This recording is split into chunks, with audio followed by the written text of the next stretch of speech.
The first type of assignment we're going to create for Google Classroom is going to be a simple assignment with one item attached for students to read. I'm going to show you some of the features that go along with creating an assignment. And then once you've learned the basics, then we'll talk in another lesson about creating multi-part assignments. Okay, here we go. So from the classwork page, you'll hit create and you will choose assignment. This is an expectation that the students will have to submit something. They'll either turn something in or mark something as done, meaning they completed the assignment. You're going to want to have a solid naming structure. Some people like a numbering structure in addition to the naming structure so that they can refer to the number of an assignment as well as the name. You want your instructions to be clear and listed, not long, wordy paragraphs. When your instructions have been typed up and they're clear, then you can add the item that you want.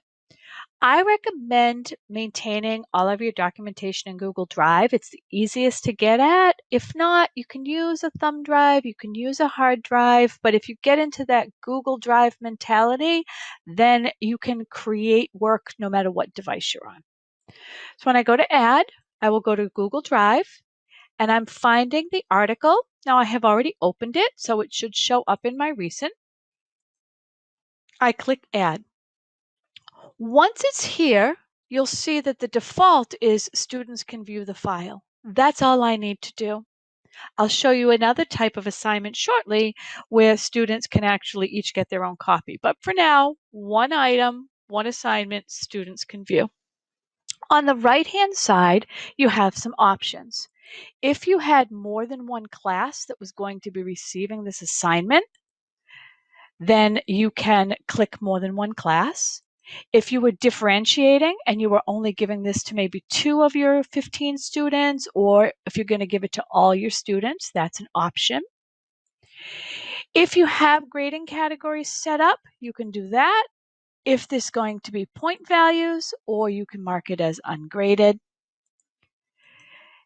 I recommend having a due date, especially in any type of a remote learning environment, because that gives students an opportunity to know when they should complete something by. Time is optional.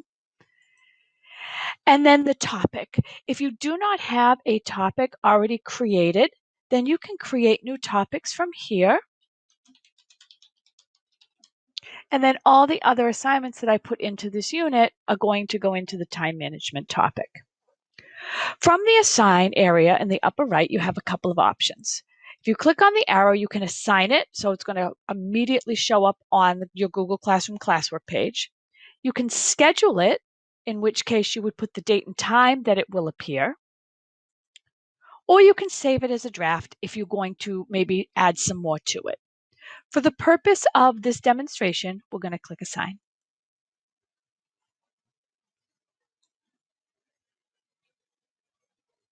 And now you can see it appears at the top. Let's see what it looks like from the student view. I'm logged into my test student account, and as you can see, the demo class that I was in now has an item due on Friday.